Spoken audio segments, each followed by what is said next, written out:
Wow, not me having my script right here and like about to read off of it. I'm gonna be 23 literally in a week, but I am only just now watching Fruits Basket, which is a really popular manga turned anime from the early 2000s. The old anime stan would have felt so left out and like behind the crowd for like waiting this long to watch it. I would be like, man, like I'm not really into anime if I waited so long, blah blah. But I'm a better person now, and there's no rush to consume good entertainment, and I think that's a very widespread misconception in the anime community.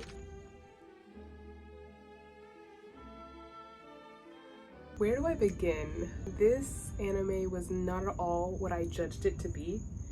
I expected these tropes. Fan service, nosebleeds, the every guy has a crush on the girl who's not even that special, she's just the only girl around, and shallow and romance. Basically take the worst parts of Ouran High School Host Club. I love you, Ouran High School Host Club, please forgive me. Oh, combine it with Kimi ni Todoke. I don't fuck with Kimi, I don't. Combine the worst parts of Ouran High School Host Club with the weakest parts of Kimi ni Todoke, and that's what I thought Fruits Basket would be. Like, I judged it, I'm sorry. I mean, just look at this cover. I did think Toru was going to be a very domestic, soft-spoken character who gave very girl next door energy, and in the end, she was. CBR.com actually referred to Toru as a bakadere and a dere. Basically, God bless my brother for convincing me to watch this anime. If it wasn't for him telling me that there was a basically power abuse dynamic with an older brother, I would not have picked it up. My rating of this show, I give this show an 8 out of 10, partially because I'm scared to rank any lower, because this has a really strong fan base from what I've seen. And my rating is based off of these 3 factors. It hooked me in my heart in the beginning, but not so much in the end. It's a little too traumatic and a little too triggering for me. I watched it too fast and that just distorted the plotline. Favorite character. Momiji is my absolute favorite character. I naturally gravitated towards him. He had been through the same trauma as all the other Zodiacs, but he was so careful and responsible with how he let it affect his personal life and how he interacted with his family. It's like, yes, he was sad, but he still rocked happiness, and like you could tell he felt like he deserved that. He was really reliable with Toru as a friend. He was brave with facing Akito. I think they had like 2 scenes directly together. His European accent was so freaking cute. I really gravitate towards girliness and expressiveness in males, so I guess that's why I was just so into it. Like, what is it? I think it's like a German, Russian, something. Eastern Europe, I think. Okay, so my least favorite character, I'm sorry because I feel like this character is probably a fan favorite. Honestly, I don't know because I have not talked about this show to anyone else, but I'm just assuming, based off this character's trope, I'm assuming he's a fan favorite, but he's my least favorite. It is Kyo.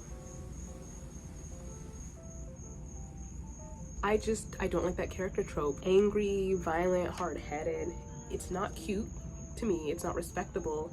But I will say this isn't really, I don't really care because the show didn't show me enough of the characters as whole people for me to really judge them, you know? I kind of feel like I got an incomplete image of certain things, and a lot of it was tied to the decisions they made based off a really traumatic dynamic, so I can't really judge who's great or not. So, the things that touched my heart coincidentally reflected characteristics from my other favorite animes that were popular around that time. So Momiji reminded me of Honey Senpai from Ouran High School Host Club.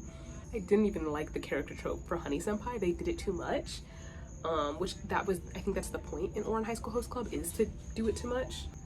Toru's mom has literally the same name as Kyoko from Skip Beat. Kyoko Honda and Kyoko Mogami. And they both have orange hair. And Skip Beat, it is mainly a manga. They have season 1 of the anime, but they stopped at that point. It is literally my favorite manga in the entire world. It's my favorite story. I actually haven't finished it because the author is still writing it. So to see that character and just be like a direct reflection of her, these Ouran, Skip Beat, and Fruits Basket all came out around the same time in a decade. The fact that they all have like different things that they reflect in each other is just so fucking cute. Also, at the time, I thought there was a character named Ren in this series, and Ren is also the name of a main character in Skip Beat, Ren Saruga. But I actually found out that the series, it was Rin, the girl Rin.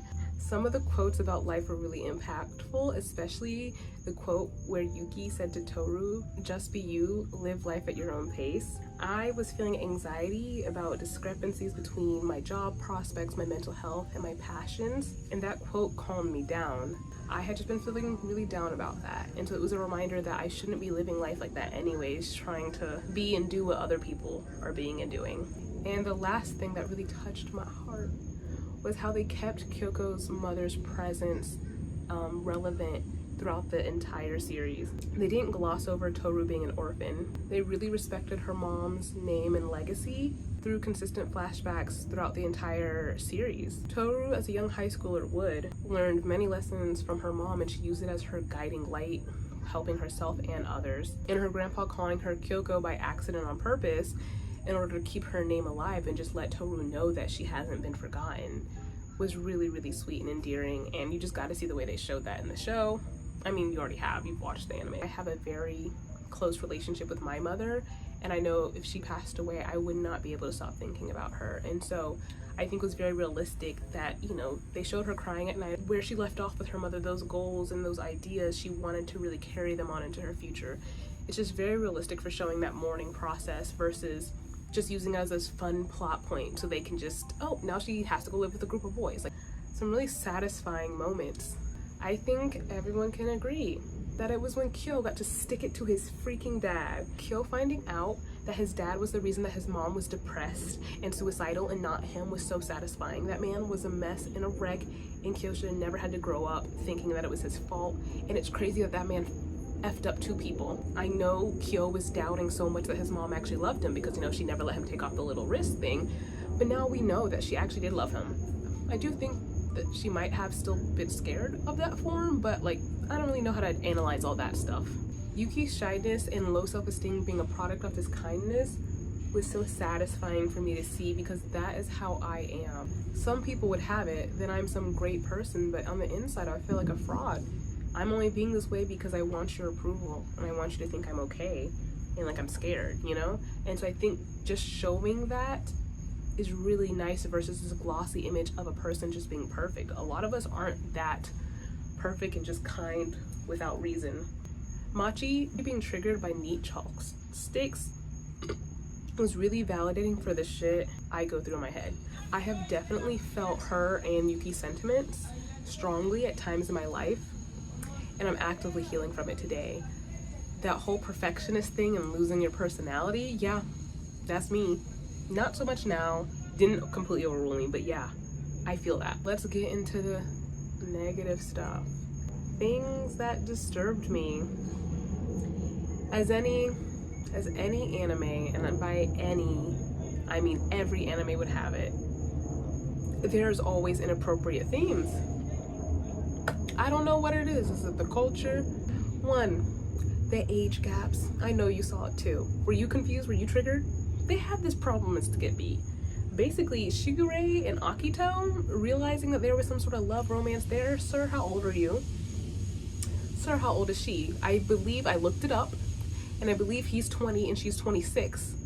But in that one scene, they showed flashback to where like he comes up to her with like a red rose or something and like they kiss. I don't know, they kind of didn't show it. She looked fucking young, and a 6-year age gap when you're younger than that? Okay. Also, Kurano and Toru's friend with the blonde hair. I can't remember her name right now, I'm sorry. She's literally a 17-year-old high schooler, and Kurano is 26. They met like one time at a store, and she's in love with him, and no one's reacting to the fact that she's a high schooler. He knows she's a high schooler, no reaction, which granted, he's socially inept. Like, he's not, whatever. But still, I'm like, is this like a thing of, it's like, is this really normal? When you're young, you have crushes on older people, but the older people are not supposed to like you back. 2, the Akito trauma. It's not that there was trauma in the series, it's that the entire dynamic was weird. The house servants condoned and brought the Zodiacs to Akito whenever he wanted. The Zodiacs complied every time, and Akito would just berate them. Akito would scratch their eyes and their face. He, she, they literally pushed RIN out of a second or third story window. She didn't die somehow, and literally cut Toru with a knife. No one ever boxed her, not even restrained her. How did the dedication to this promise turned curse turn into you can literally just hit me? How did it turn into that? So in an episode, Akito's mom is revealed, and you find out that, you know, she's envious of Akito, and that's why she makes Akito present as a boy. Shigure sleeps with Akito's mom to spite her or make her jealous or whatever. Sleeping with someone's mom is fucking weird, especially if it's your lover's mom. Like, that's gross. Like, it's, but what gets me is that when I googled the identity of this woman, I found out she is Shigure's aunt. Shigure's aunt. I realize that means that Akito and Shigure are cousins, which it's like, yeah, dating cousins is not unheard of, but once again, why does the show keep doing that? And no big deal's made of it. I mean, of course, no, Akito was pissed and disgusted that he did that, but she still got with him. And the mom was still trying to get with Shigure. That's fucking gross. That's his aunt. In my opinion, the ending was very, very sweet. I didn't expect to see Toru's kids and then freaking grandkids. And actually, funny thing is, I thought the last episode was episode 11, and I was just ready to cut it right there, not find out the true story of the Zodiacs, not find out who ends up with who.